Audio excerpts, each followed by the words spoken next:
Innal hamdalillah nahmaduhu wa nasta'inuhu wa nastaghfiruh wa na'udzu billahi min shururi anfusina wa min sayyiati a'malina may yahdihillahu fala mudhillalah wa may yudlil fala hadiyalah wa asyhadu an la ilaha illallah wahdahu la syarikalah wa asyhadu anna Muhammadan abduhu wa rasuluh.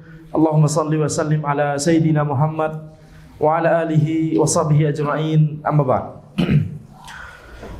Kita lanjutkan pembahasan dari Al-Manzumah Ar-Ra'iyah fi Sunnah karya Sa'ad bin Ali Abul Qasim Az-Zanjani rahimahullah ta'ala, di mana kita sampai pada bait yang terakhir adalah bait yang ke-27. Kita baca lagi bait yang ke-27. Wa qad addahum sab'ina sinfan nabiyuna wa sinfaini kullun muhdithun za'ighun za'ir, yaitu Nabi Muhammad sallallahu alaihi wasallam itu telah menyebutkan, Nabi kita telah menyebutkan bahwa jumlah mereka itu adalah 70 golongan dan 2 golongan. Yakni berarti 72 golongan. 72 golongan semuanya adalah pelaku bid'ah, menyimpang dan cemas. Ini yang telah kita sebutkan hadisnya. Nabi Muhammad sallallahu alaihi wasallam bersabda, "Wa sataftariqu hadhil ummah ala 73 firqah." Bahwa umat ini akan terpecah menjadi 73 golongan. Dan ini adalah sabda Nabi Muhammad sallallahu alaihi wasallam. Kalau ini adalah sabda Nabi Muhammad sallallahu alaihi wasallam, ini pasti terjadi atau tidak? Pasti terjadi. Karena ini adalah wa ma yantiqu 'anil hawa in huwa illa wahyu yuha. Karena Nabi Muhammad sallallahu alaihi wasallam tidaklah mengucapkan dari hawa nafsu, akan tapi apa yang beliau ucapkan ya itu adalah wahyu yang diwahyukan. Maka ini menunjukkan bahwa ini pasti terjadi dan ini sudah terjadi. Ya, sudah terjadi, sedang terjadi dan tetap akan terjadi. Bahwa umat Islam itu akan terpecah menjadi 73 golongan. Maka lihat bagaimana para sahabat menanggapi hal tersebut. Para sahabat fokus pada golongan yang satu yang selamat. Karena Nabi Muhammad SAW menyebutkan kulluha finnar illa wahidah. Semua dari golongan tersebut di neraka kecuali satu golongan. Ya, dan telah kita jelaskan di pertemuan kemarin bahwa di neraka di sini ada yang kekal di neraka karena penyimpangannya sampai pada derajat kekufuran dan kesyirikan, dan ada yang tidak kekal di neraka, ya akan tapi itu menyimpang, ya karena penyimpangannya tidak sampai pada kekufuran dan kesyirikan. Nah, bagi yang menginginkan untuk mengetahui tentang apa dosa, ada dosa yang membatalkan keimanan, ada dosa yang tidak membatalkan keimanan, begitu ya. Kemudian pondasi dari ketauhidan dan apa hubungan antara dosa yang membatalkan keimanan dengan syirik. Syirik itu, syirik akbar adalah salah satu dari dosa yang membatalkan keimanan. Maka antum bisa menuju kepada kelas online ana di almusnad.com ya. Sedang dibuka kelas Al-Qaidul Arba gelombang 2. Itu terbuka untuk umum dan gratis. Jadi ya itu cuma ana merekam, ada teksnya, materi, kemudian ada rekamannya dalam bentuk video, tapi ya sebenarnya cuma audio saja ya, tapi ada paparan teksnya kayak ana slide presentasi begitu ya. Intinya ana mensyarah atau menjelaskan apa yang ana tulis. Itu adalah penjelasan terhadap kitab Al-Qaidul Arba. Jadi kalau mau memperdalam itu masalah tauhid uluhiyah, kita akan banyak bicara sebentar lagi dalam masalah itu insyaallah. Baik. Kapan itu kita bicara? Bukan besok ya. Harus hari ini. Baik. Nah, sekarang para sahabat bertanya kepada Rasulullah, mereka fokus pada satu golongan itu. Manhum ya Rasulullah? Siapakah mereka wahai Rasulullah? Qala man kana ala mithli ma ana alaihi al-yawm wa ashabi. Mereka adalah orang-orang yang berada di atas jalan yang aku dan para sahabatku hari ini berada di atasnya. Jadi adalah mereka yang golongan yang selamat adalah orang-orang yang berusaha untuk mengikuti Nabi Muhammad sallallahu alaihi wasallam dan pemahaman para sahabat. Ya. Makanya salah satu prinsip yang agung dalam memahami Al-Quran dan As-Sunnah itu adalah kita harus memahaminya sesuai dengan pemahaman generasi terdahulu yang soleh, pemahaman as-salafus soleh, generasi terdahulu yang soleh. Nah sekarang kita masuk pada pembahasan disebutkannya beberapa, ini tidak semua ya, tapi disebutkan beberapa oleh penulis, beberapa golongan yang menyimpang dan beberapa tokoh penyimpangan. Kalau mau dibahas tersendiri maka ini butuh daurah lagi. Ya. Jadi sebentar lagi akan dibahas tentang Syiah Rafidhah. Syiah Rafidhah sendiri pembahasannya bisa 2 daurah, 3 daurah sendiri. Habis itu Khawarij, waduh ini pembahasannya juga panjang sendiri ya. Habis itu Qadariyah, Murji'ah. Habis itu nanti akan dibahas beberapa tokoh seperti Jahm bin Safwan, Bishr al-Marisi, Al-Ja'ad bin Dirham, Ibnu Kullab, Ibnu Karram, Al-Asy'ari. Ini butuh daurah-daurah tersendiri, betul tidak? Jadi, tapi Anda tidak mau daurah tiap pekan, betul? Jadi, yang sibuk kan nanti. Nah, jadi sekarang kita masuk pada bait ke-28. Udah siap antum? Bait ke-28, fadzur rafdi mansubun ila syirki adilun anil haqqi dzu buhtin 'ala Allahi wan nuzur. Maka orang-orang Syiah Rafidhah dinisbatkan kepada kesyirikan, menyimpang dari kebenaran dan memiliki kedustaan terhadap Allah dan para rasul. Maka ini adalah pembahasan tentang Syiah Rafidhah. Di catatan kaki, yakni orang-orang Syiah Rafidhah banyak melakukan praktek kesyirikan sehingga mereka sampai dinisbatkan kepada syirik.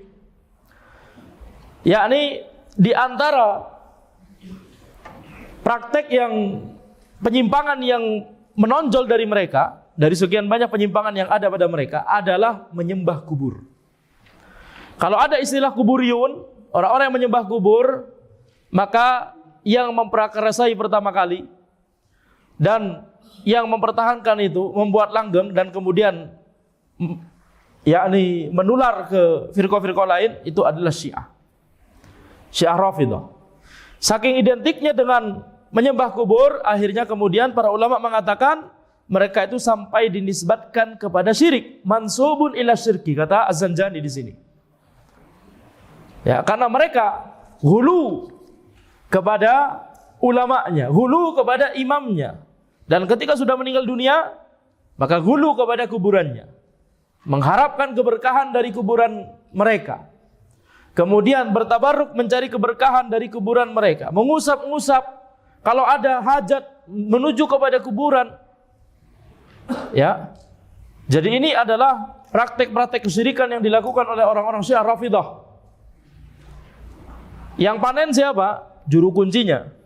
Karena setiap datang ziarah, ngasih uang dimasukkan ke dalam kuburannya. Kuburannya ya ini ada dindingnya dan ada sudah banyak celah-celah di dindingnya supaya orang bisa masuk, mudah untuk masukkan uang. Bahkan di zaman belakangan ini sudah dilengkapi dengan bisa gesek kartu. Mungkin kalau barcode kris bisa dipasang juga mungkin, Alhamdulillah min dzalik. Betul tidak? Allahu musta'an. Tinggal scan. Jadi ini adalah praktek kesyirikan yang dilakukan oleh orang-orang Syiah.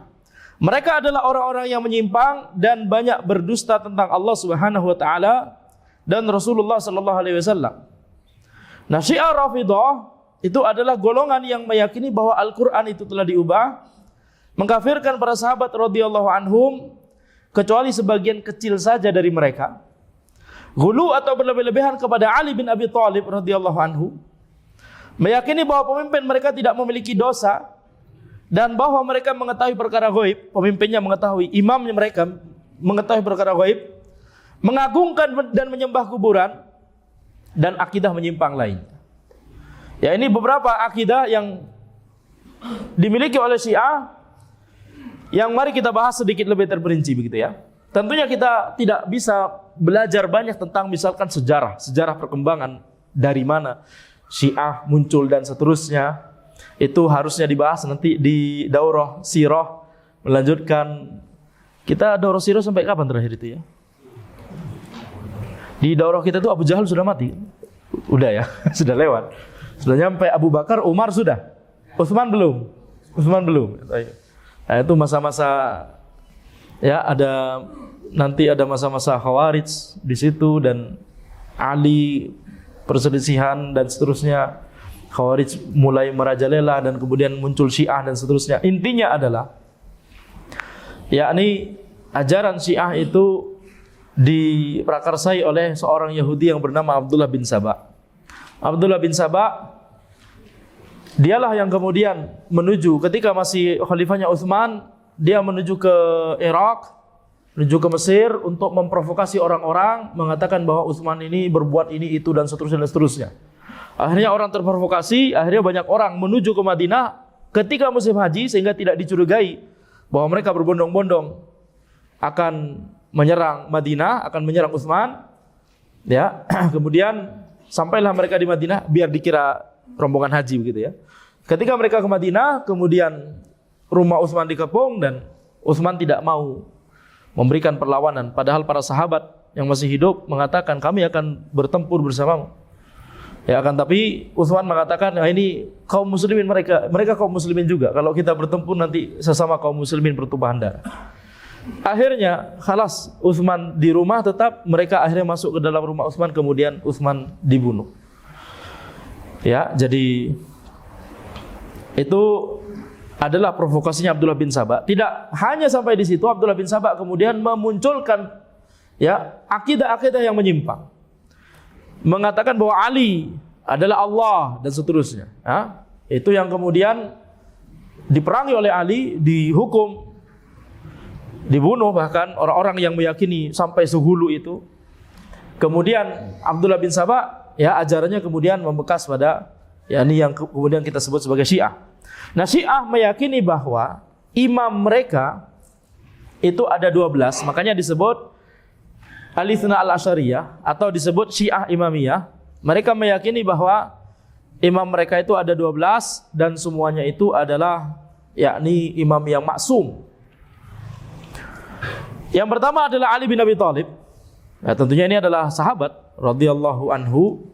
Ya, tapi mereka hulu kepada Ali. Bahkan yang paling hulu dari mereka, dari orang-orang Syiah, itu mengatakan bahwa malaikat Jibril salah alamat kirim wahyu. Harusnya kepada Ali, bukan kepada Nabi Muhammad sallallahu alaihi wasallam. Jadi Syiah bertingkat-tingkat. Ada Syiah yang paling hulu, ada Syiah yang paling ringan. Yang paling ringan Zaidiyah. Mereka mengatakan bahwa sekedar mengatakan bahwa Ali itu lebih baik daripada Abu Bakar, Umar, Utsman. Tapi Syiah secara umum mereka mengatakan harusnya Abu Bakar, Umar, Utsman itu tidak jadi khalifah. Harusnya yang langsung jadi khalifah adalah Ali. Karena prinsipnya Syiah adalah seorang khalifah harus menunjuk penerusnya secara ta'yin, secara individu. Tidak boleh secara sifat. Tidak boleh kemudian seperti Nabi Muhammad SAW dan Abu Bakar itu isyarah secara dalalah, secara apa, adanya indikasi saja, bukan menunjuk khalifah setelah ana Abu Bakar. Enggak seperti itu, betul tidak? Maka Abu Bakar yang menunjuk Umar secara langsung. Tapi Umar misalkan tidak menunjuk secara langsung. Beliau memerintahkan beberapa orang untuk bermusyawarah. Nah, jadi intinya adalah prinsipnya orang-orang Syiah harus ditunjuk secara langsung oleh imam sebelumnya. Mereka kemudian memalsukan, nggak tahu ini siapa prakarsanya, ana belum menelaah. Mereka mengadakan sebuah event yang namanya Ghadir Khum, yakni Nabi Muhammad SAW berkhutbah di hadapan para sahabat di Ghadir Khum, mata air di Khum atau mata air bernama Khum. Kemudian di situ Nabi Muhammad SAW disebutkan menunjuk Ali secara ta'yin, secara person, individu gitu ya, bahwa Ali adalah imam atau khalifah setelah Nabi Muhammad SAW. Tapi ini kisah ini nggak ada, ini palsu. Nah, akhirnya itulah yang kemudian membuat orang-orang Syiah merasa bahwa setelah Nabi Muhammad SAW harus Ali. Apa julukan Ali oleh mereka? Julukannya adalah Al-Murtadha. Ali bin Abi Thalib julukannya Al-Murtadha. Kemudian imam yang kedua adalah Al-Hasan bin Ali. Julukannya adalah Al-Mustaba. Julukannya Syiah kepada Al-Hasan bin Ali adalah Al-Mustaba. Kemudian imam yang ketiga adalah Al-Husain bin Ali, adiknya Al-Hasan. Al-Husain bin Ali dijuluki dengan As-Syahid. Kemudian yang keempat adalah Ali Zainul Abidin Ibnul Husain, anaknya Al-Husain, Ali Zainul Abidin Ibnul Husain. Mereka menamainya As-Sajjad, menjulukinya As-Sajjad, banyak sujud. Kemudian Muhammad Al-Baqir bin Ali Zainul Abidin, anaknya Ali Zainul Abidin, yaitu Muhammad Al-Baqir. Ini yang keberapa sekarang berarti? Yang kelima Muhammad Al-Baqir bin Ali Zainul Abidin. Dan mereka menyebutnya Al-Baqir, julukannya Al-Baqir. Kemudian yang keenam Ja'far As-Shadiq bin Muhammad Al-Baqir, anaknya Muhammad Al-Baqir. Ini masih satu keturunan ya. Ja'far As-Shadiq bin Muhammad Al-Baqir, mereka menjuluki beliau As-Shadiq. Kemudian berikutnya adalah yang keberapa? 7. Musa Al-Kazim bin Ja'far As-Shadiq. Musa Al-Kazim pakai dha. Al-Kazim dha ke dha. Musa Al-Kazim bin Ja'far As-Shadiq, dan mereka menjuluki beliau Al-Kazim. Habis itu Ali Ar-Ridha bin Musa Al-Kazim, julukannya adalah Ar-Ridha. Kemudian Muhammad Al-Jawad bin Ali Ar-Ridha, julukannya adalah At-Taqi. Terlalu cepat. Anak ulangi. Yang pertama adalah Ali. Yang pertama adalah Ali bin Abi Thalib, julukannya Al-Murtada. Yang kedua adalah Al-Hasan bin Ali, julukannya Al-Mustaba. Yang ketiga adalah Al-Husain, julukannya adalah As-Syahid. Ini alamat masuk ujian nanti, betul tidak? Kok yang susah-susah itu kita kasih ya? Biar nggak ada yang dapat 100.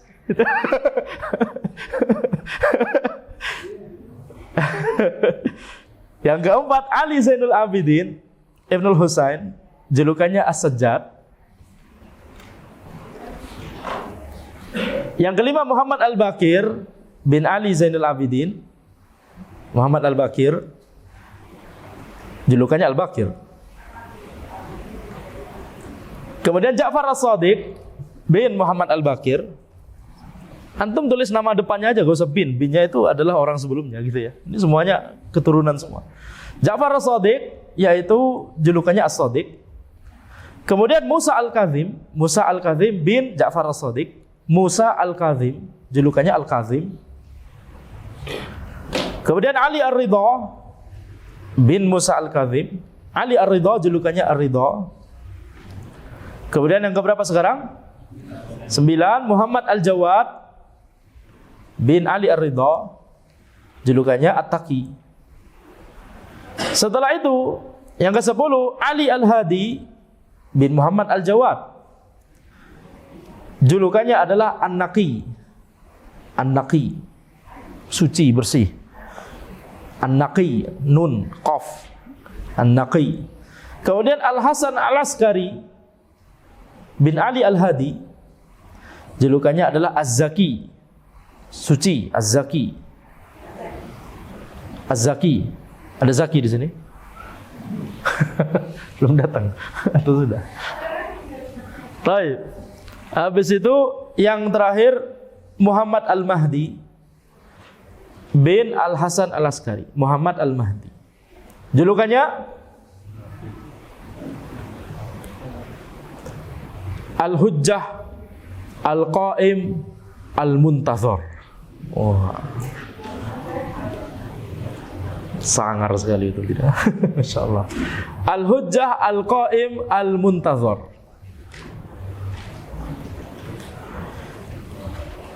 Perlu diulangi lagi? Enggak perlu ya. Googling aja lah. Sudah ada semua di googling. Enggak perlu. Antum enggak perlu nulis sebenarnya ya. Tapi nanti ujian enggak boleh googling. Ali, Al-Hasan, Al-Husain, Ali Zainul Abidin, Muhammad Al-Baqir, Ja'far As-Shadiq, Musa Al-Kazim, Ali Ar-Ridha, Muhammad Al-Jawad, Ali Al-Hadi, Al-Hasan Al-Askari, kemudian Muhammad Al-Mahdi. Baik, Muhammad Al-Mahdi. Nah, imam yang ke-12 ini ketika masih kecil, ada yang menyebutkan ketika umurnya 4 tahun, ada yang menyebutkan ketika umurnya 8 tahun. Muhammad Al-Mahdi ini, imam terakhir 12 itu, disebutkan bahwa dia masuk ke sebuah apa? Sebuah gua yang ada di Sardab, di Samura. Sardab itu sekarang di Iran. Dan orang-orang Syiah meyakini bahwa nanti Muhammad Al-Mahdi ini akan keluar nanti di akhir zaman. Akan keluar untuk memimpin orang-orang Syiah dan menyikat seluruh yang bukan Syiah dan seterusnya. Jadi ini adalah Al-Muntazar. Makanya disebut Al-Muntazar, yang ditunggu-tunggu. Banyak para peneliti mengatakan tidak ada orang yang namanya Muhammad Al-Mahdi. Ini cuma bualannya orang-orang Syiah. Ya, apakah ada atau beneran tidak ada? Apakah beneran ada atau tidak ada? Maka ya ini masih tanda tanya. Akan tapi yang banyak disebutkan oleh para peneliti adalah sebagian besar peneliti, boleh anda katakan, sebagian besar peneliti, tidak ada figur yang namanya Muhammad Al-Hadi.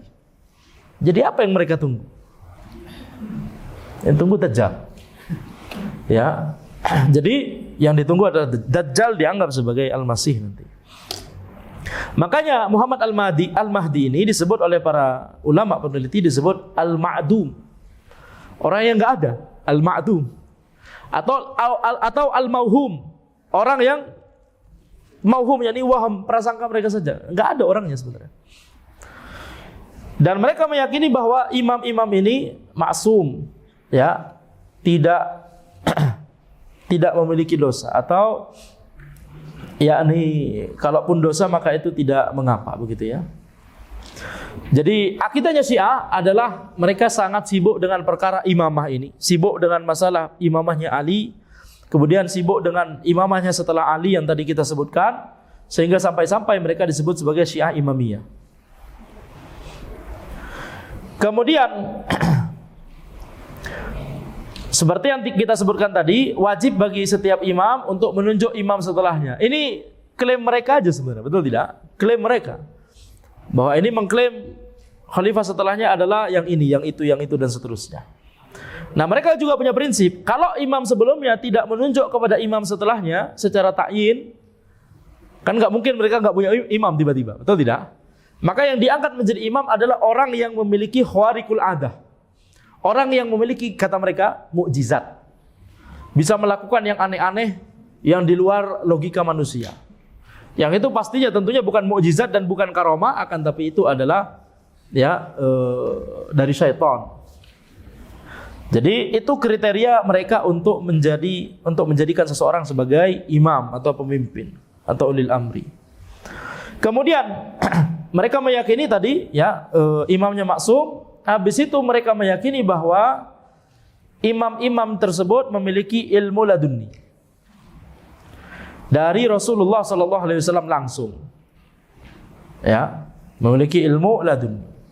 Habis itu mereka itu memiliki keyakinan bahwa imam yang kedua, setiap periode, setiap zaman itu pasti harus ada imamnya. Makanya imam yang 12 itu mereka yakini pasti akan balik kembali nanti. Pasti akan kembali lagi ke ke dekat ke tengah-tengah mereka, memimpin mereka. Siapa tadi yang namanya Muhammad Al-Mahdi? Muhammad Al-Mahdi ini di era tahun berapa? Ya, dikatakan oleh orang-orang Syiah lahirnya itu tahun 256 Hijriah. Berarti kalau misalkan hari ini keluar lagi berarti umurnya berapa kira-kira? Ya, sudah 1200-an, betul tidak? Nah.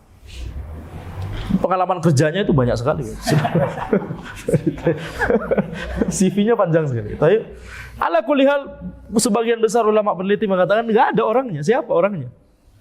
Mereka sebut Muhammad Al-Mahdi. Baik, habis itu mereka meyakini bahwa di antara akidahnya Syiah adalah harus taqiyah. Apa itu taqiyah? Berbohong, menyembunyikan identitas atau menyembunyikan akidah mereka. Bahkan mereka sampai mengatakan orang yang tidak melakukan taqiyah itu kufur. Orang yang tidak taqiyah sama seperti orang yang tidak sholat. Jadi harus taqiyah. Dan ini adalah wajib fardu ain sampai datangnya Al-Qaim. Siapa Al-Qaim? Yang tadi Al-Hujjah, Al-Qaim, Al-Muntazor. Nah, sampai datangnya Al-Muntazor harus selalu taqiyah. Azib. Betul tidak? Kalau misalkan tidak taqiyah, maka ini sama seperti orang yang tidak sholat. Sebagaimana perkataan yang mereka nisbatkan kepada imam yang kelima. Nah, ini harus hati-hati ya. Belum tentu dikatakan beneran, tapi mereka menisbatkan itu kepada imam yang kelima. Siapa imam yang kelima? Siapa imam kelima? Al-Baqir. At-taqiyah dini wa dinu abai wala imana liman la taqiyata lahu. Taqiyah itu adalah agamaku dan agama bapakku dan kakekku dan nenek moyangku. Berarti siapa? Sampai ke Ali berarti. Dan tidak ada iman bagi orang yang tidak melakukan taqiyah. Ajib. Ya. Kemudian mereka meyakini juga mut'ah. Tahu mut'ah? Yaitu ini sebenarnya zina dengan perempuan. Menikah tapi secara sementara. Kawin kontrak. Ya. Jadi kita nikah berapa? 3 jam. Sama saja dengan zina. Taib. Maka ini adalah diantara syiarnya mereka. Kemudian mereka meyakini bahwa ada yang namanya Mushaf Fatimah.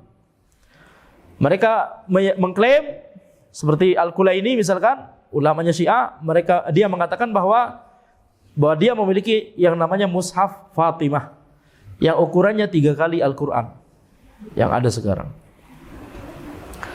Kemudian mereka meyakini bahwa mereka harus berlepas diri dari 3 khalifah yang awal, Abu Bakar, Umar, dan Utsman. Berlepas diri dari Abu Bakar, Umar, dan Utsman. Dan mereka meyakini bahwa mereka tidak berhak untuk menjadi khalifah. Ini kata orang-orang Syiah. Habis itu mereka gulu kepada Ali. Saking gulunya, lafaz adzan diubah. Lafaz adzan diubah. Saking gulunya tadi yang kita sebut, sebagian Syiah mengatakan malaikat Jibril salah alamat. Kemudian mereka juga mengatakan bahwa meyakini bahwa Ali bisa menjawab doa, terutama Al-Hasan dan Al-Husain. Sehingga digunakan di lafaz doa mereka, ya Hasan, ya Husain, ya Hasan, ya Husain. Ini berdoa kepada Al-Hasan, berdoa kepada Al-Husain. Ini syirik akbar atau bukan? Syirik akbar. Habis itu mereka juga memiliki hari raya yang namanya Idun Nairuz. Itu hari raya Persia. Karena mereka secara kultural itu di Khurasan, dulunya Persia. Maka mereka merayakan Idun Nairuz. Kemudian mereka juga memiliki perayaan di tanggal 9 Rabiul Awal. Mereka memiliki perayaan yaitu merayakan Baba Syuja'uddin. Siapa itu Baba Syuja'uddin? Baba yakni papa, Baba. Baba Syuja'uddin yakni Abu Lu'lu'ah Al-Majusi. Abu Lu'lu'ah yang membunuh Umar Ibn Al-Khattab radhiyallahu anhu disebut Baba Syuja'uddin, pemberani agama. Orang yang pemberani, Syuja'uddin. Syuja' ini berani. Ini pahlawan nasional bagi mereka. Ya. Abu Lu'lu'ah Al-Majusi. Habis itu mereka juga merayakan Id Ghadir Khum, hari raya Ghadir Khum yang tadi kita sebutkan. Tanggal berapa? Tanggal 18 bulan Zulhijjah. Setiap tanggal 18 bulan Dzulhijjah mereka merayakan perayaan Ghadir Khum. Di mana pada saat itu bahkan mereka menganggap hari raya ini lebih agung daripada Idul Fitri dan Idul Adha. Mereka meyakini pada hari tersebut Nabi Muhammad SAW menunjuk secara ta'yin siapa? Ali bin Abi Thalib radhiyallahu anhu. Kemudian juga mereka melakukan sesuatu di bulan Muharram. Apa? Ketika Asyura, memukul-mukul punggung dengan pedang, dengan pisau, bahkan anak kecil, anak bayi ditok-tok sama pisaunya sampai berdarah-darah gitu, memperingati kematiannya Al-Husain. Padahal mereka sendiri yang membunuh Al-Husain. Kemudian mereka bersedih. Jadi hari itu hari yang harus bersedih. Jadi dilukai badannya sehingga bersimbah darah dan seterusnya. Bahkan ada yang harus dilarikan ke UGD karena terlalu keras ininya. Jadi harus balance. Ya, nggak boleh terlalu keras, nggak boleh terlalu ringan. Jadi yang lain sudah berdarah-darah, ini belum berdarah. Ya, harga diri kemana ini, betul ya? Gak usah dibayangkan, gak usah dicoba ya.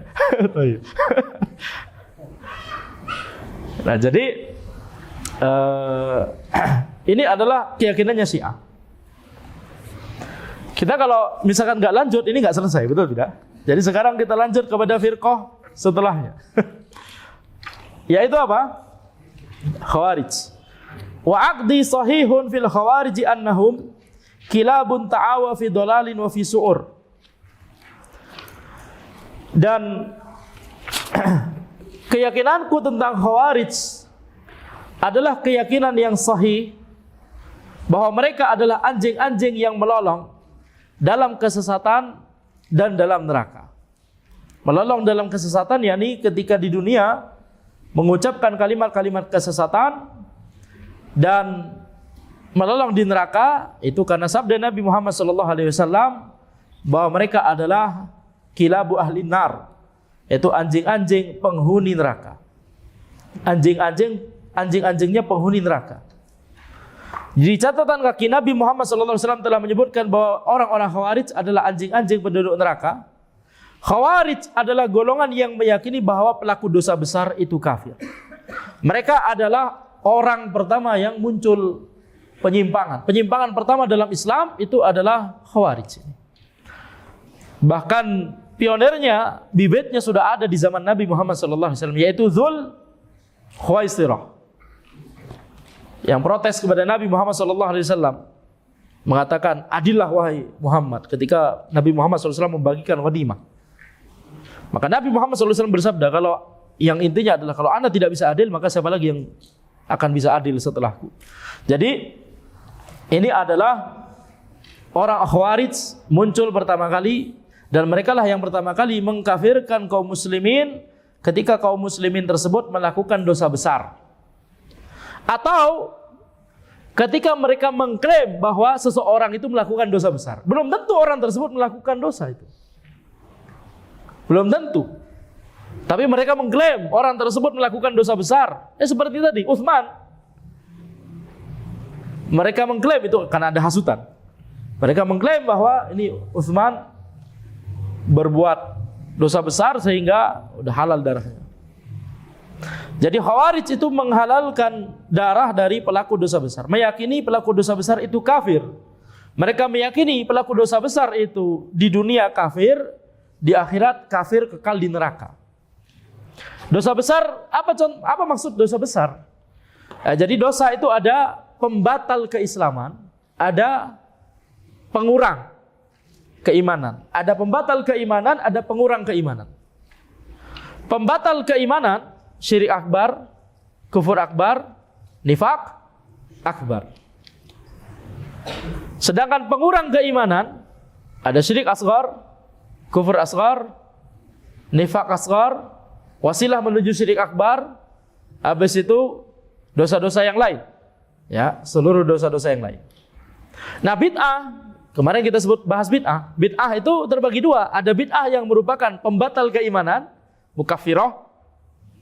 ada bid'ah yang tidak sampai pada membatalkan keimanan tapi dia mengurangi keimanan, yaitu ghairu mukaffirah. Itu istilah yang kita jelaskan kemarin. Betul tidak? Ada bid'ah mukaffirah, ada bid'ah ghairu mukaffirah. Jadi ada bid'ah yang termasuk pembatal keimanan karena dia termasuk syirik akbar, kufur akbar, dan nifak akbar. Dan ada bid'ah yang dia hanya mengurangi keimanan tapi tidak sampai membatalkannya, ya, tapi tetap penyimpangan karena ini bid'ah. Nah, sekarang kalau kita fokus pada pembatal keimanan, ini semuanya dosa sangat besar. Tentunya syirik akbar, kufur akbar, nifak akbar, ini dosa yang sangat besar. Tapi yang dimaksud dosa besar kalau di istilahnya para ulama itu adalah dosa yang pengurang keimanan. Dosa pengurang keimanan ini terbagi jadi dua nanti. Ada dosa besar, ada dosa kecil. Dosa pengurang keimanan ada dosa besar, ada dosa kecil. Contoh dosa besar, membunuh. Apakah membunuh membatalkan keimanan? Orang kalau membunuh orang lain, walaupun misalkan secara zalim, apakah langsung kafir pelakunya? Tidak, masih muslim, tapi muslim yang fasik, pembunuh begitu ya.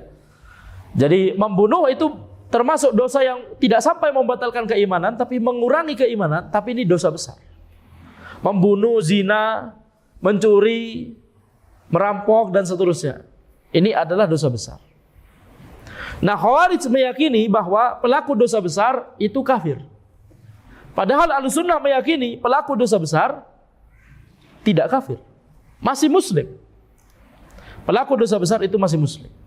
Yang kafir itu kalau melakukan dosa-dosa yang pembatal keimanan di sini atau pembatal keislaman. Nah, maka di sini kita lihat makanya mereka kemudian ketika mereka melihat kepada ulil amri, pemimpin, mereka kemudian mengatakan bahwa ini ulil amri melaksanakan hukum selain hukum Allah Subhanahu wa taala.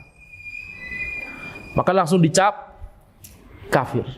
Ya, langsung dicap kafir. Sehingga mereka menyebut bahwa ulil amri itu taghut.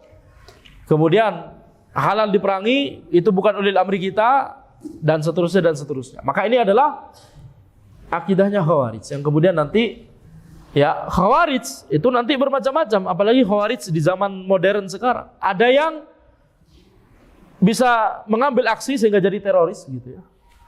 Atau tidak sampai ke arah sana tapi dia memiliki ideologi itu. Ya, dia memiliki ideologi itu. Jadi misalkan para ulama mengatakan bahwa Khawarij modern itu banyak terinspirasi oleh tafsir Said Qutb. Berbahaya. Jangan dipelajari. Tafsir Said Qutb. Ya. Jadi ini namanya Khawarij. Nah, sekarang ketika mereka itu kemudian mengatakan bahwa pelaku dosa besar itu kafir sehingga kekal di neraka, maka kemudian mereka menerapkan, oh, kalau orang kafir berarti halal darahnya. Mereka tidak paham bahwa kalaupun misalkan orang kafir kan ada 4 jenis, betul tidak? Kafir harbi, kafir zimmi, kafir mu'ahad, kafir musta'man. Yang boleh diperangi adalah kafir harbi saja.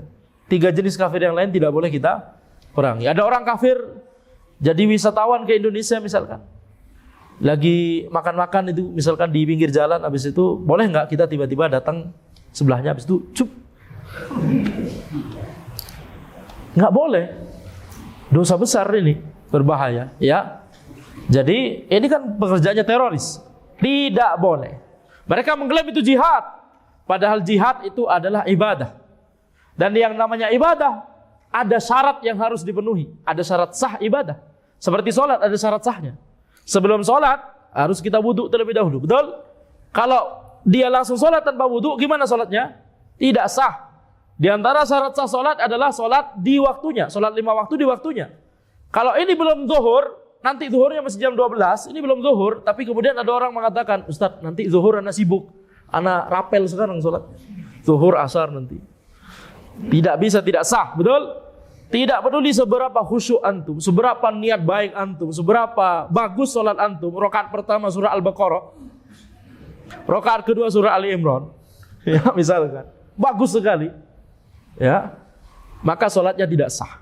Maka demikian pula jihad. Kalau syaratnya tidak dipenuhi, maka itu tidak teranggap sebagai ibadah yang diterima oleh Allah Subhanahu wa taala. Ini bukan berjuang di jalan Allah, ini berjuang di jalan syaitan. Makanya para ulama bahkan mengatakan ketika di satu medan peperangan yang sama, bisa jadi itu adalah jihad syar'i bagi satu orang, tapi itu bukan jihad syar'i bagi orang di sebelahnya. Padahal sama-sama berada di medan pertempuran yang sama. Contohnya misalkan kalau di sebuah negeri kaum muslimin kemudian terjadi peperangan dan itu misalkan jihad syar'i bagi mereka, mereka diserang orang kafir misalkan. Kemudian kita di Indonesia karena merasa wah kaum muslimin diserang. Kemudian banyak pemuda yang semangat kemudian berangkat juga ke sana tanpa izin dari ulil amri pemerintah Indonesia. Kalau ulil amri mengizinkan atau bahkan ulil amri yang memberangkatkan, ya contohnya bapak-bapak TNI berangkatin suruh ke sana. Nah, itu bisa semoga menjadi amalan jihad syar'i bagi mereka. Tapi kalau misalkan ada pemuda ya mau ke Suriah supaya nggak ketahuan nyelundup dulu ke Turki, jalan-jalan ke Turki, habis itu lewat backdoor ke Suriah misalkan, kemudian di sana angkat senjata juga, maka bisa jadi bagi penduduk Suriah itu jihad syar'i, bagi dia bukan jihad syar'i. Coba bayangkan. Yang lain dapat pahala, dia dapat dosa. Coba bayangkan. Harus ada izin, itu salah satu syarat. Izin dari ulil amri, izin dari orang tua, dan seterusnya. Jadi, ketika bahkan para ulama mengatakan kalau misalkan jihad syar'i, kalau meninggal dunia, mati syahid. Kalau ini gimana kalau meninggal dunia? Mati sangit, berbahaya. Tidak boleh seperti itu. Ya. Jadi, ini harus hati-hati. Makanya para ulama harus berhati-hati dalam mengharuskan kita untuk berhati-hati dalam masalah ini. Tidak boleh hanya sekedar bermodalkan semangat kemudian berangkat perang gitu ya di negara lain misalkan. Kalau misalkan perangnya di negeri sendiri kayak misalkan zaman mbah buyut kita misalkan diserang orang kafir oleh Belanda. Kita beneran dijajah Belanda atau tidak ya sebenarnya? Buktinya banyak bangunan gitu ya maksudnya. Berarti kan ada orang yang mau dipekerjakan untuk ya, toib. Kita nggak mengetahui. Walaupun tentunya di dalam sejarah ada yang namanya Londo Ireng, orang Indonesia yang berpihak pada Belanda. Itu maksud anak. Maksudnya tidak kompak kita sebenarnya. Ya, ini PR ya. Belanda menerapkan politik adu domba, itu kan? Berarti kan ada yang mau diadu domba oleh dan tidak menyadari bahwa sedang diadu domba oleh Belanda. Taib. Ala kulli hal, ini bukan mata kuliah sejarah dan tiba-tiba bicara Belanda, betul tidak?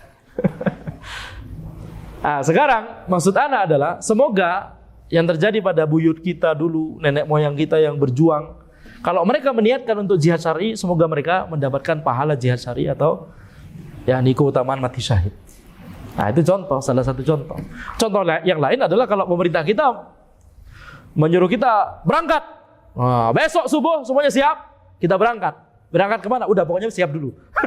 Misalkan, ya maka, ya kalau itu misalkan memang untuk berhadapan dengan orang kafir, ya maka itu adalah jihad syar'i. Kalau ada perintah dari ulil amri, kalau tidak ada ya sudah, antum nggak boleh menjadikan orang lain sebagai membaiat orang lain, padahal sudah ada ulil amri, nggak boleh. Taib, ini pembahasannya panjang. Itu harus dibahas di majelis tersendiri. Tapi Anda membahas kemarin terkait khalifah. Khalifah yang membawahi seluruh orang kaum muslimin di dunia. Itu sudah lama tidak ada. Sudah lama tidak ada di sejarah Islam. Ya, ketika misalkan di zaman Imam Mazhab saja sudah tidak ada. Sudah ada wilayah Islam di Andalus. Ada wilayah Islam di Timur Tengah, ada wilayah Islam di Andalus, berarti ada 2 khalifah, betul tidak? Sejak zaman dulu sudah tidak ada. Sejak zaman dulu sudah tidak ada khalifah yang membawahi semua. Tetapi para ulama sepakat bahwa setiap khalifah yang membawahi, setiap pemimpin yang membawahi negerinya, itulah ulil amri. Karena subhatnya sebagian orang-orang Khawarij adalah kalau tidak membawahi seluruh kaum muslimin di seluruh dunia, bukan ulil amri yang wajib dipatuhi. Ini subhatnya. Ini kesalahan. Jadi pemahaman yang benar adalah setiap kalau misalkan sebuah negeri dipimpin negeri muslim dipimpin pemimpin negeri muslim yang lain dipimpin oleh pemimpinnya, maka ya sudah, itu ulil amrinya masing-masing. Jadi kita sekarang ada negeri Indonesia, ada Malaysia, ada Saudi, ada Mesir, ada Yaman, ada Irak, Jordan dan seterusnya. Negeri-negeri kaum muslimin, ada Palestina.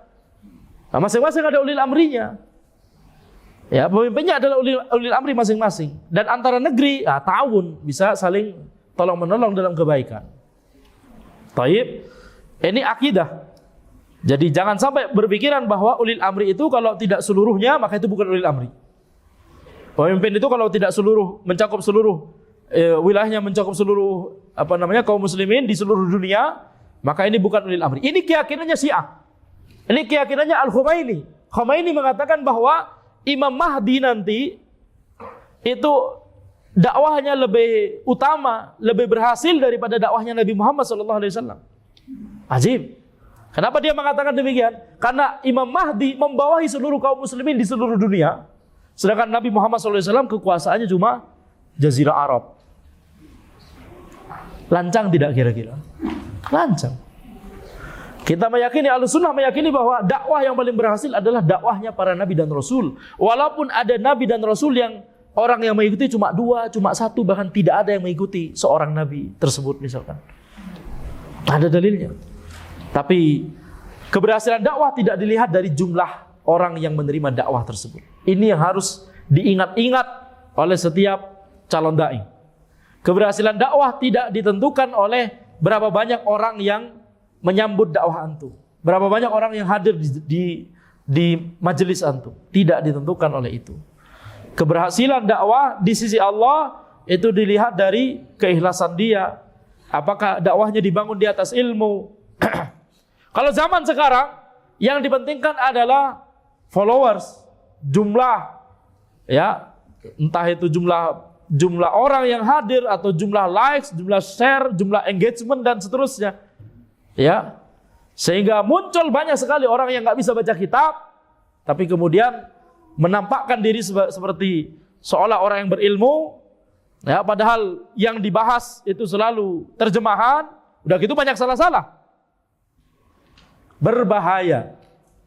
Orang yang tidak bisa baca kitab, ya, Arab gundul. Ya, kalau Arab tanpa kepala kemarin itu ya kayaknya nggak ada yang bisa ya kalau zaman sekarang ya. Arab tanpa kepala itu. Tapi kalau Arab gundul, kalau memang berilmu ya bisa. Nah, kalau dia tidak bisa baca kitab Arab gundul, berarti nggak berilmu. Berarti tidak boleh hadir di majelisnya sama sekali. Kita katakan antum harus mengislahkan, harus memperbaiki diri antum dulu sebelum memperbaiki orang lain. Gimana antum tidak bisa memperbaiki diri antum dulu? Antum belum punya ilmu. Dari mana antum tahu bahwa ada syubhat yang antum miliki tapi antum nggak bisa membaca kitab-kitab? Gimana cara antum bisa mengetahui jawaban dari syubhat tersebut? Bacaannya tidak banyak. Berapa banyak kitab yang antum baca? Kalau nggak bisa baca kitab Arab gundul kan 0 berarti, betul tidak? Mana ada penuntut ilmu nggak baca kitab 100 halaman per hari itu, mana ada? Malu-maluin itu. Ya mungkin 100 halaman taib. Tidak semua orang bisa. Akan tapi maksud anak adalah kalau nggak bisa baca kitab Arab gundul, berarti jumlah halaman per hari yang dia baca berapa? 0. Ajib. Gimana ilmunya dari mana berarti? Ya, ini banyak sekali di zaman sekarang. Bahkan yang masyhur dianggap ustadz sunnah. Gak usah kita perbahas lebih lanjut. Nanti kita menuju ke tema lain, betul tidak?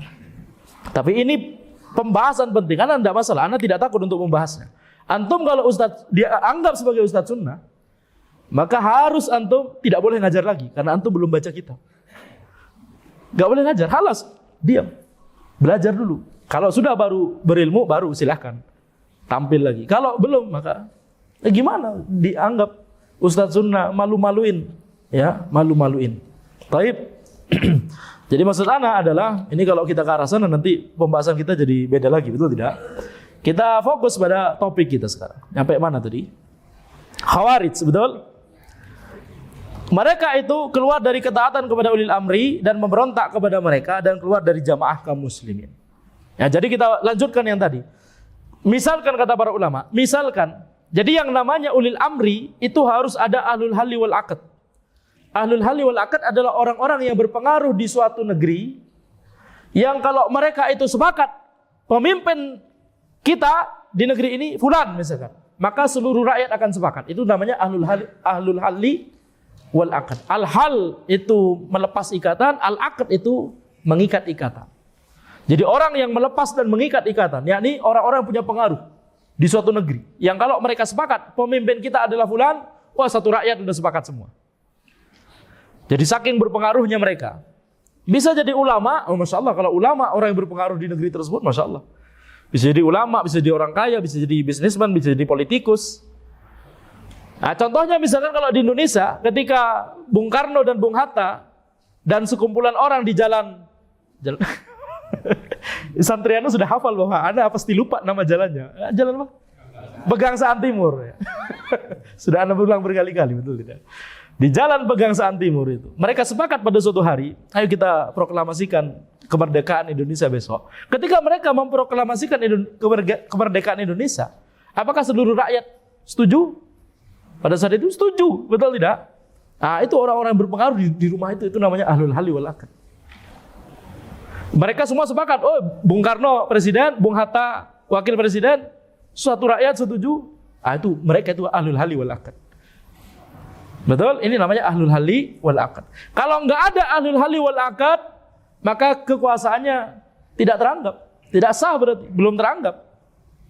Jadi perkara wilayah, perkara kekuasaan harus ada ahlul halli wal aqd. Kalau tidak ada, diketawain orang.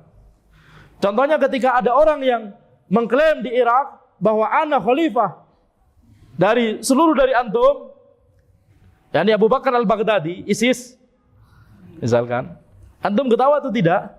Ketawa, ini siapa ini orang? Betul tidak? Karena tidak ada ahlul halli wal aqd. Contoh lain misalkan, beliau rahimahullah sudah meninggal dunia, mengatakan ini yang menguasai seluruh dunia ini adalah Sunda Empire. Ya, rahimahullah. Kita gimana sikapnya? Tunduk pada beliau langsung, oh siap, hormat. Atau kita ketawa? Kita ketawa. Ya, rahimahullah ta'ala. Nggak tahu apa alasan beliau. Mungkin untuk komedi saja mungkin kita. Kitanya aja yang terlalu menyikapi serius mungkin ya. Bermain peran mungkin. Allah musta'an. Rahimahullah. Jadi semoga Allah mengampuni dosa kita dan dosa beliau. Tapi maksud ana ini contoh bahwa orang kalau cuma sekedar klaim tidak punya ahlul halli wal aqd, ini tidak boleh. Makanya kalau di suatu negeri seperti di negeri kita, ahlul halli wal aqd sudah mengatakan, "Taib ini presidennya." Khalas. Ketika semua rakyat setuju, maka orang yang memberontak nggak boleh itu. Tidak boleh memberontak. Nah, sekarang bagaimana kalau misalkan mungkin tidak pertanyaan, mungkin tidak ada yakni kesempatan bagi kita untuk memiliki khalifah yang membawahi seluruh kaum muslimin lagi, seluruh dunia misalkan. Para ulama mengatakan di zaman ini itu susah sekali. Mungkin baru bisa kalau misalkan seluruh negeri kaum muslimin bersatu, yakni maksudnya berkumpul dulu di sebuah tempat, misalkan di Villa Dago, misalkan di mana gitu ya, di sebuah villa di Dago. Habis itu seluruh ulil amri, seluruh negeri muslim di Indonesia beserta ahlul halli wal aqd. Habis itu mereka musyawarah, habis itu mereka melepaskan jabatannya masing-masing. Khalas, kami sepakat antum aja penguasa kami semua. Kalau gitu gimana? Oh sah berarti sudah. Sah. Tapi mungkin tidak ada orang seperti itu. Mungkin tidak mereka bersepakat untuk seperti itu. Perhatikan, ini masalah kekuasaan, masalah harta, masalah kekuatan. Mana ada orang memberikan cuma-cuma, afwan. Paham tidak? Susah. Sangat susah. Baru bisa itu kalau sudah suasana kacau balau sehingga kemudian cuma Imam Mahdi yang jadi pemimpin. Saking kacau balaunya dunia, Imam Mahdi. Baik. Para ulama juga mengatakan kalau misalkan ada 100 negeri kaum muslimin sekarang, 99 negeri kaum muslimin sepakat untuk bersatu dalam satu pemimpin, 99. Cuma satu negeri muslim yang tidak mau. Pemimpinnya tidak mau merelakan jabatannya, kekuasaannya. Maka apa sikap 99 ini kepada satu negeri muslim yang tersisa itu? Apakah boleh diperangi? Antum harus masuk dalam wilayah kami. Apakah boleh diperangi? Tidak boleh. Coba bayangkan. 99 sudah mau gabung, satu tidak mau, tidak boleh diperangi. Zalim. Karena itu hak dia. Dia memiliki imamah, dia memiliki wilayah. Wilayah ini bahasa Arabnya ya ini kekuasaan. Kalau wilayah di Indonesia kan daerahnya. Wilayah dalam bahasa Arab itu kekuasaannya. Dia memiliki imamah, dia memiliki wilayah. Dia tidak mau memberikannya, khalas. Ya sudah. Nggak boleh diperangi. Haram untuk diperangi. Coba bayangkan. Itu 99 negara muslim yang lain ya, bukan pribadi atau bukan kelompok. Nah, kalau kelompok memerangi seorang pemimpin yang sah, kayak Khawarij memberontak, memerangi, apa nggak lebih haram? Betul tidak? Betul? Nah itu pembahasan singkat terkait masalah ini. Sekarang kita lanjut ke pembahasan berikutnya. Wa yurituhum ma'ahdathu min maqalihim ladha dzata lahbin la tubaqi wa la tadhar. Perkataan yang mereka ada-adakan itu membuat mereka memasuki ladha yang memiliki api yang bergejolak, yang tidak membiarkan dan tidak pula meninggalkan. Yakni ladha itu adalah salah satu nama neraka. Sesungguhnya api neraka itu bergejolak, tidak akan membiarkan bagian tubuh dari penghuninya kecuali pasti akan membakarnya dan menghanguskannya, dan tidak pula akan meninggalkannya sama sekali walaupun sekejap. Ini ladha. Kemudian wa abra'u min sinfaini qad lu'ina ma'an fa dha azharul irja wa dha anqarul qadar. Aku berlepas diri dari dua golongan yang keduanya sama-sama dilaknat, maka yang satu menampakkan irja dan yang satu lagi mengingkari qadar. Apa itu irja? Irja itu adalah bid'ah. Irja adalah bid'ah yang dilakukan oleh orang-orang Murji'ah. Nah, ini adalah kelompok menyimpang yang ketiga yang dibahas oleh penulis. Firqah menyimpang dari salah satu dari 72 yang menyimpang tadi yang dibahas oleh penulis. Murji'ah yaitu golongan yang memiliki pemahaman yang menyimpang tentang iman. Mereka terdiri atas beberapa golongan, sub-firqah. Yang pertama, ada yang meyakini bahwa iman adalah pengetahuan di hati saja. Ini adalah pemahamannya Jahmiyah. Iman itu sekedar kita tahu bahwa ada Allah.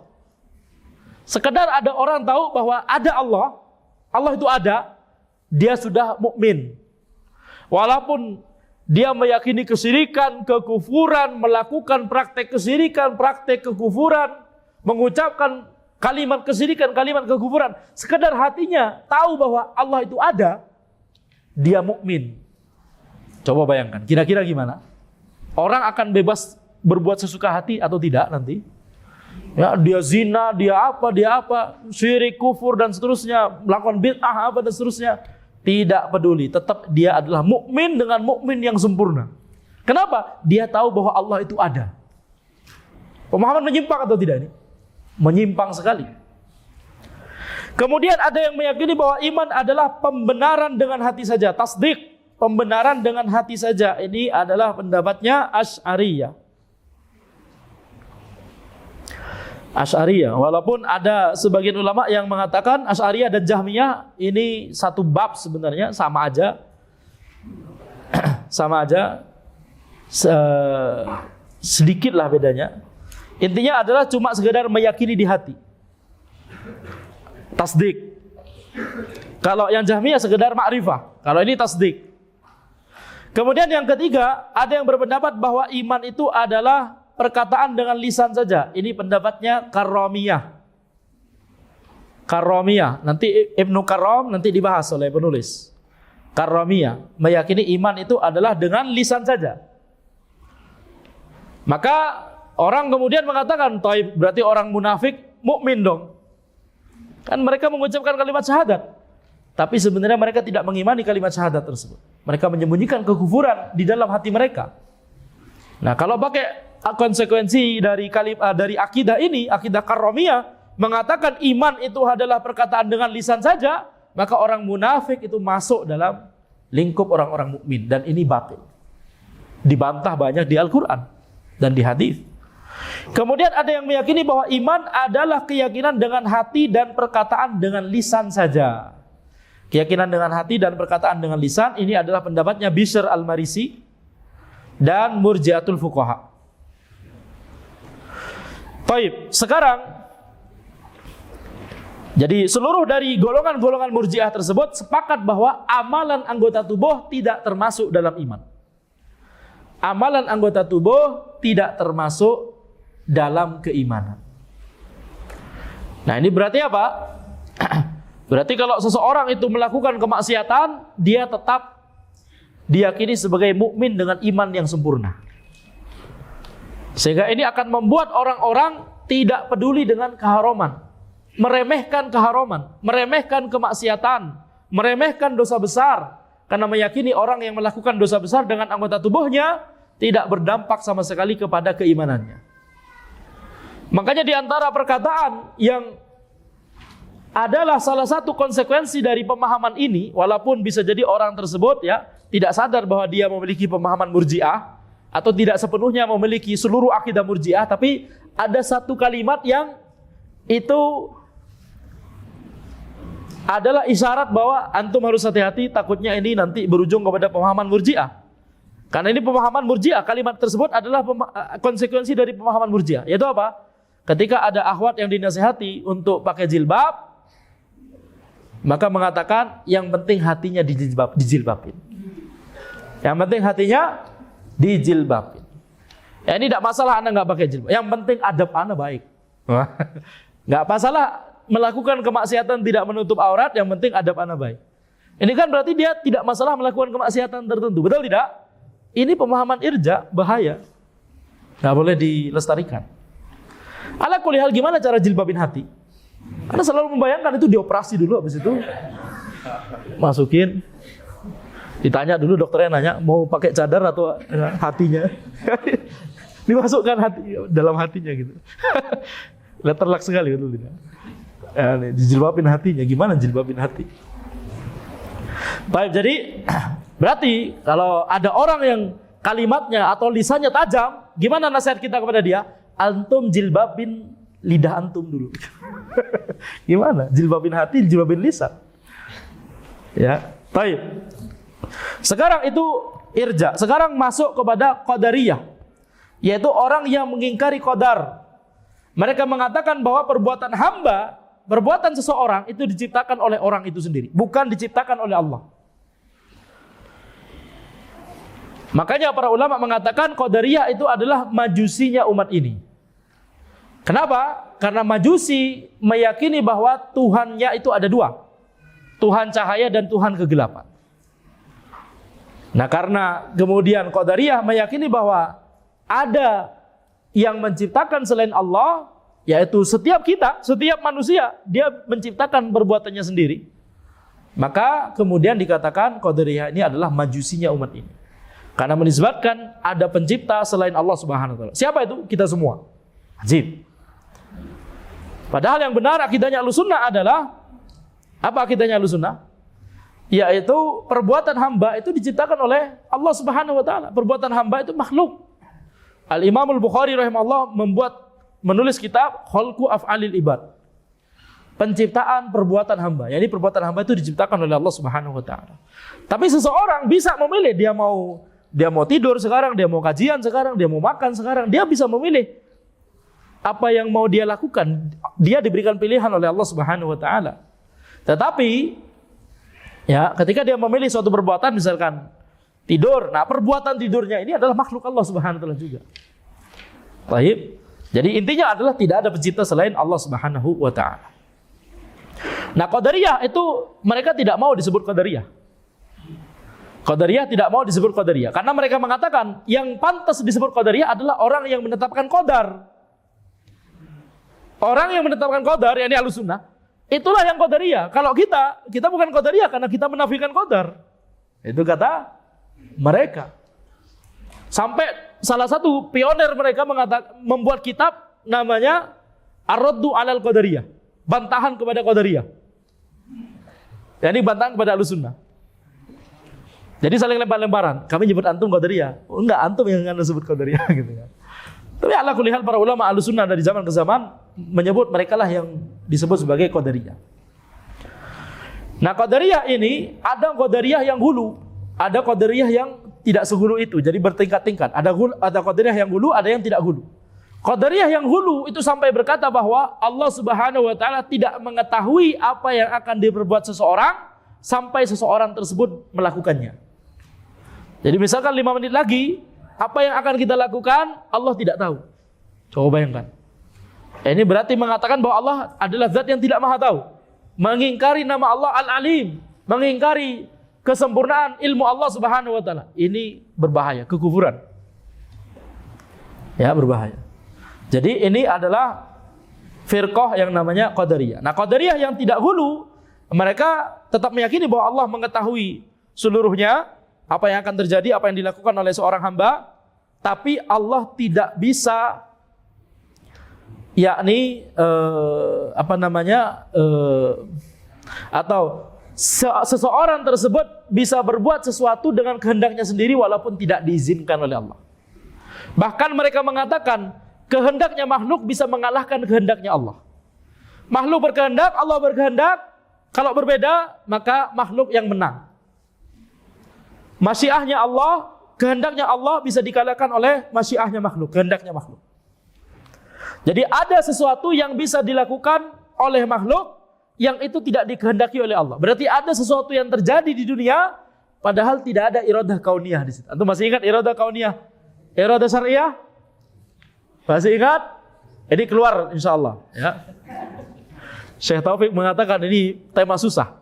Maka mungkin ana beri 10 soal mungkin ya dari tentang iradah kauniyah dan iradah syariah. Baik. Jadi ada sesuatu yang terjadi di alam semesta, bukan hanya ada, tapi banyak, kata Qadariyah. Kalau orang tersebut menghendaki sesuatu, Allah tidak menghendaki sesuatu terjadi, maka kehendaknya Allah kalah. Coba bayangkan. Lancang tidak kira-kira? Lancang. Ya, kepada Allah Subhanahu wa taala. Berbahaya. Ini adalah Qadariyah. Sekarang kita harus istirahat. Mungkin kita istirahatnya 45 ya, 9:45 ya. Tidak masalah. Sampai mungkin jangan terlalu lama istirahatnya. Sampai jam 20 menit cukup istirahat. 9:45 seberapa sekarang? 9:45 sampai 10:05 gitu misalkan ya. Baik. Tidak masalah? Nah. Sekarang kita masuk pada bait berikutnya. Wa maqalahu jahmun fa haqqan dhalalatun wa bisrun fama abdahu jahlan qadin tashar. Apa yang diucapkan oleh Jahm maka benar-benar adalah kesesatan, dan Bishr maka telah tersebar apa yang dia ucapkan karena kejahilannya itu. Jahm namanya adalah Jahm bin Safwan Ar-Rasibi, adalah salah satu tokoh penyimpangan. Di antara penyimpangannya adalah mengingkari nama dan sifat Allah,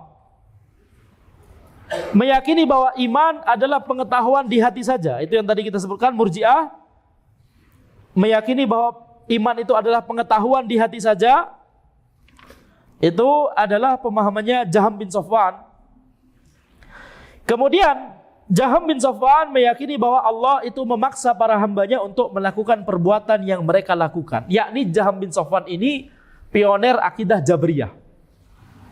Jabriyah itu lawan dari Qadariyah. Kalau Qadariyah, setiap makhluk bebas berbuat, walaupun Allah tidak menghendaki itu terjadi, makhluk tersebut bebas untuk melakukan itu Qadariyah. Ini pemahaman yang salah. Pemahaman Ahlussunnah gimana? Pemahaman Ahlussunnah adalah makhluk memiliki kehendak, Allah memiliki kehendak, tapi kehendak makhluk di bawah kehendak Allah Subhanahu wa taala. Nah, tapi Jahmiyah atau Jahm bin Safwan itu sendiri, Jahm bin Safwan mengingkari bahwa makhluk punya kehendak. Ini lawan dari Qadariyah. Kalau Qadariyah mengatakan kehendaknya makhluk bisa menang melawan kehendak Allah, kalau Jabriyah bahkan mengatakan, Jahm ini mengatakan bahwa kehendak makhluk itu enggak ada. Makhluk itu enggak punya kehendak. Seperti daun yang berjatuhan diterpa angin. Daunnya enggak bisa kemana-mana, dia ngikuti arah angin saja.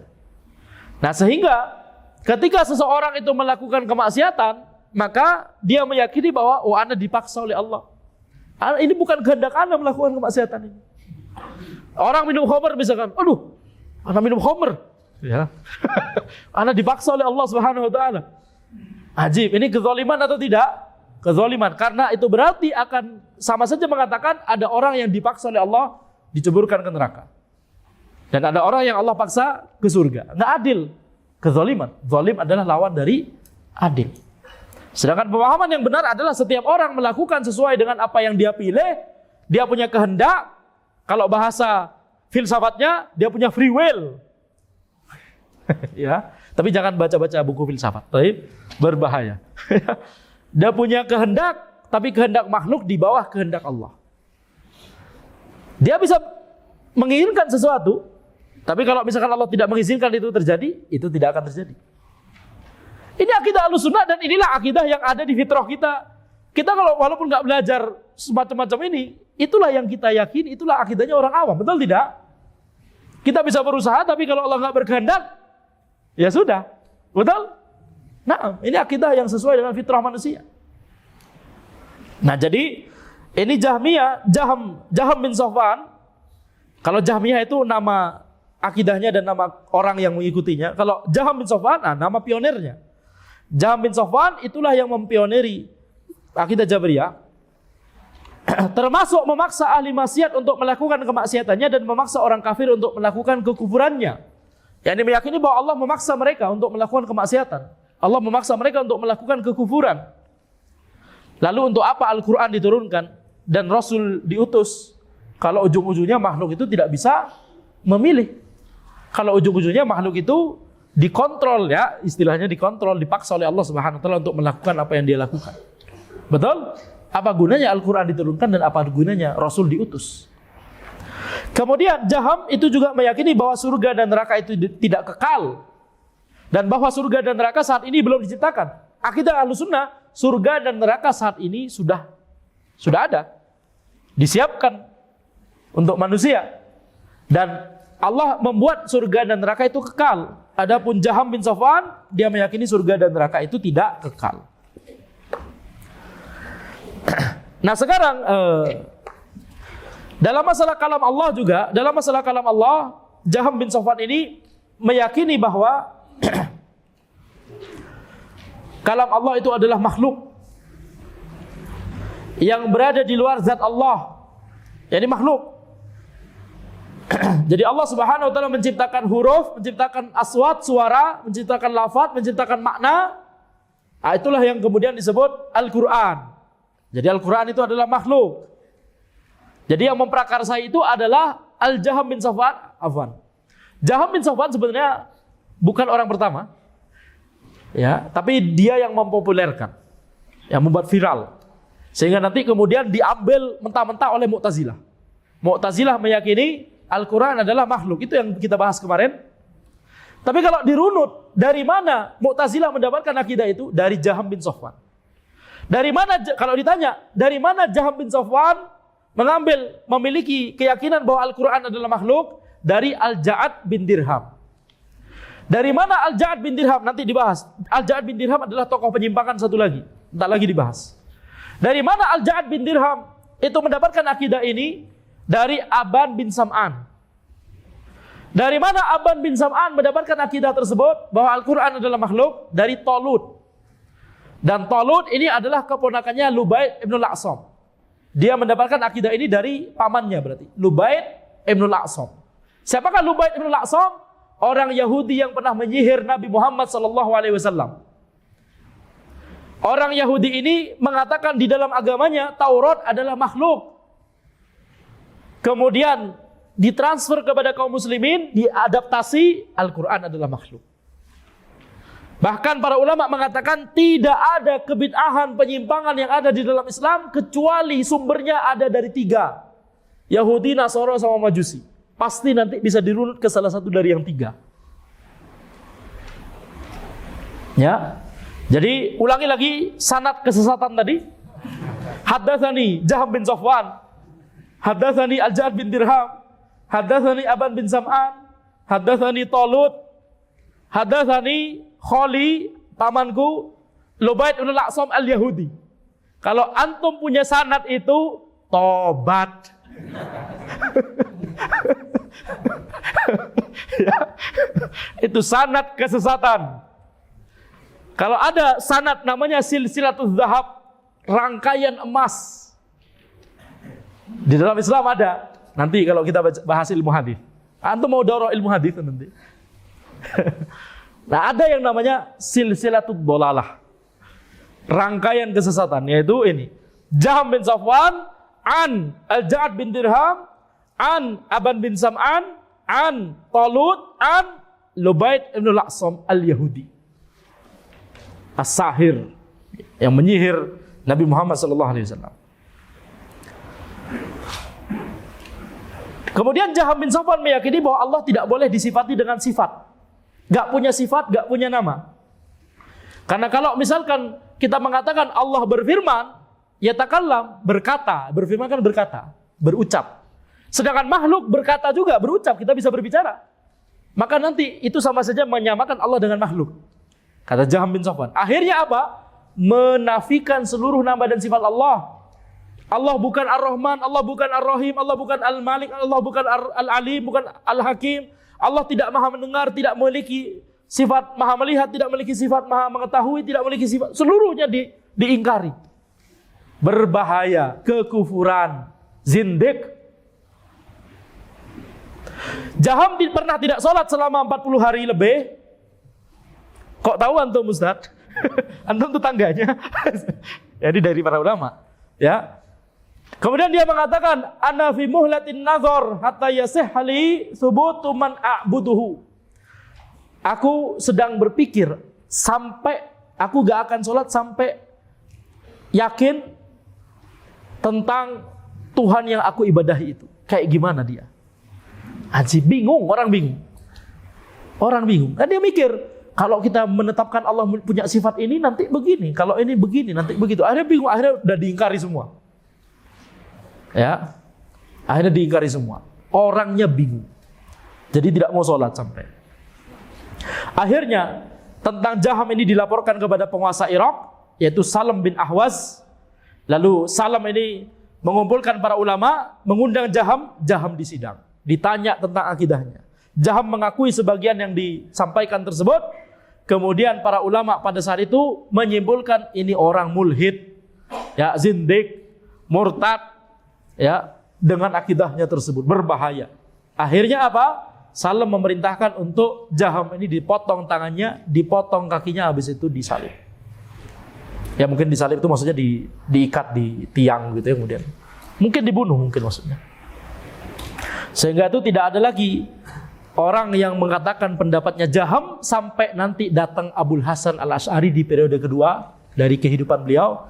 Beliau mengambil sebagian pendapatnya Jaham dalam masalah iman. Itu kapan? Besok, bukan besok ya. Harus hari ini. Baik, sedikit lagi, ini sudah 946. Sedikit lagi tentang Bishr bin Ghiyath Al-Marisi. Bishr bin Ghiyath Al-Marisi, catatan kaki 38, adalah salah satu tokoh penyimpangan. Di antara penyimpangannya adalah meyakini akidah Jaham bin Safwan dalam masalah nama dan sifat Allah, yakni mengingkari nama dan sifat Allah seluruhnya, sama seperti Jaham. Kemudian meyakini bahwa iman adalah pembenaran dengan hati dan perkataan dengan lisan saja. Ini tadi yang seperti yang di Murji'ah tadi, catatan kaki nomor 35 ya. Ada orang yang meyakini bahwa iman adalah keyakinan hati dan perkataan dengan lisan saja.